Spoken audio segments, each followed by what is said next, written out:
Hello again, I'm Sean Keogh, prospective parliamentary candidate for UKIP in Erewash, and today I want to talk about the whole Brexit debacle, the fiasco that we saw on 29th March, which was meant to be Brexit Day.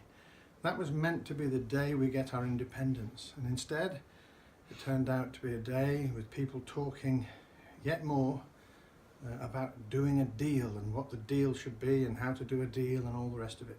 All this focusing on a deal.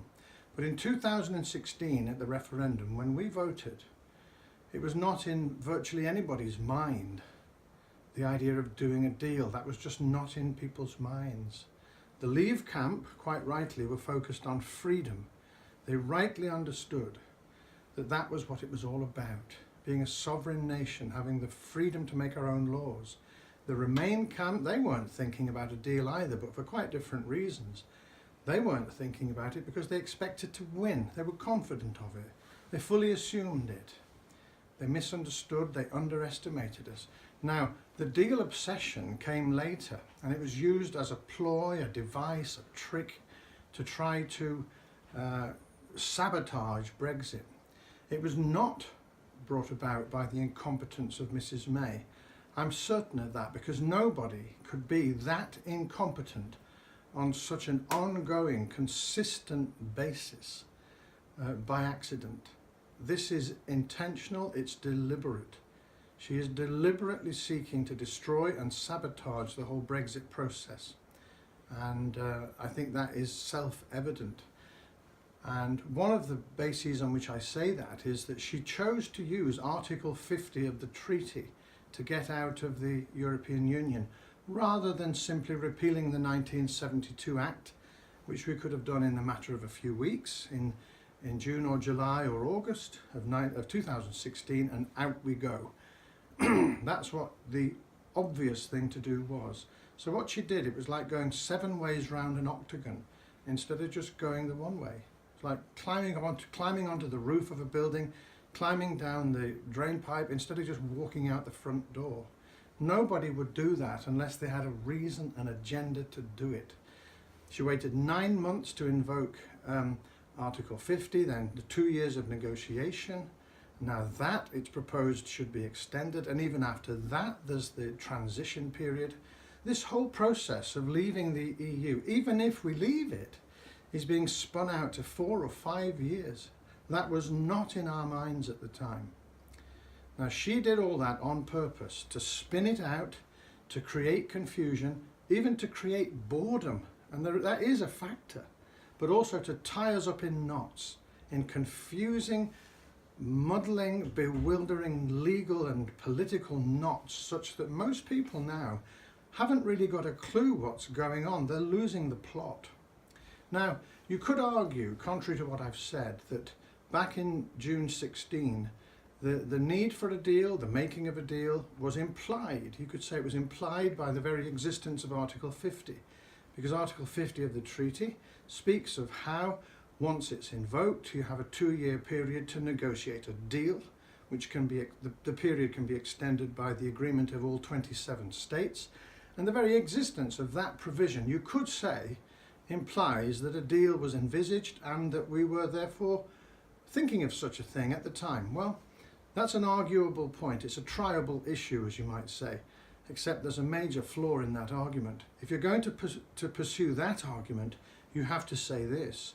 It's also, at the very least, implied that any such deal, if there was to be one, would have to be a deal that did not include a customs union, the single market, the jurisdiction of the European Court, free movement of labour, and other things that are integral to the European Union system. How do I say that? Why do I say that? Because David Cameron told us plainly, and so did an array of other politicians plainly tell us, that if we vote leave, all those things will end.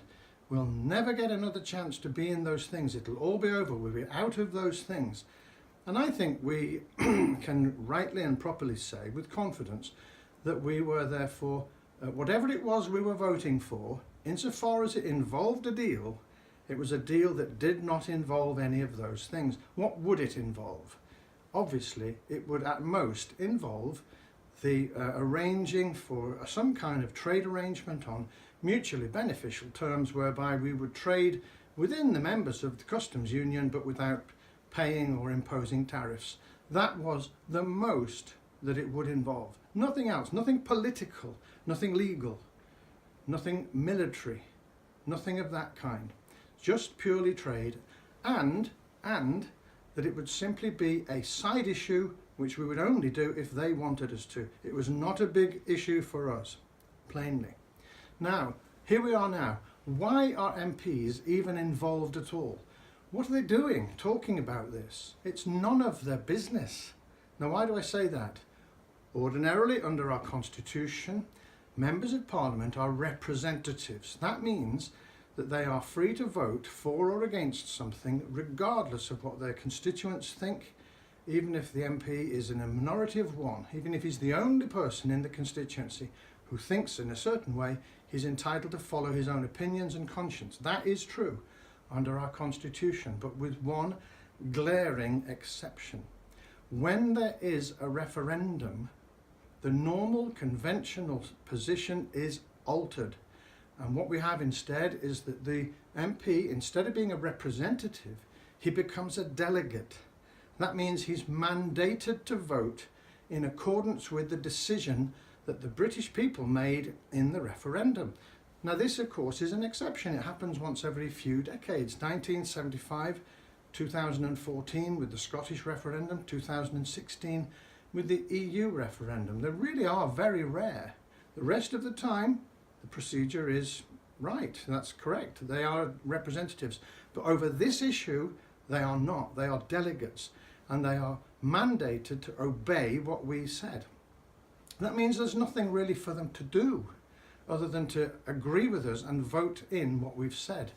They don't even really need to do that. It's effectively something which is to be done by the executive branch of government. The Prime Minister, the Cabinet and the Ministers are to implement what we said. And the MP's role, really, besides voting for the repeal of the 1972 Act, is non-existent, or at most limited. So what now? What do we do now after they've betrayed us in this way? They've spat in our face, they've ignored us, they've despised us. The MPs, the Remain MPs, and indeed many of the ones who we thought were Leave MPs, have ignored us. They've gone instead for their party line. They want to protect their political party, and they're not interested in or bothered about what we say. I think many of them look down upon us as the great unwashed. They think we're the hoi polloi, we're just ordinary people. We don't understand things. You know, we live in council houses and in little houses. We're not like them, and we don't understand issues like they do. We didn't know what we were voting. We didn't understand anything. On the contrary, the British working class understood exactly what they were doing, and it was they, in the main, who voted to leave, and they knew exactly what they were doing. They were voting on political grounds for freedom, for sovereignty, for independence, and for Britain to be a free nation again. They weren't bothered about trade. Trade has been elevated now to be the centre of everything, as if this was the be-all and end-all of everything. Trade is important, of course it is.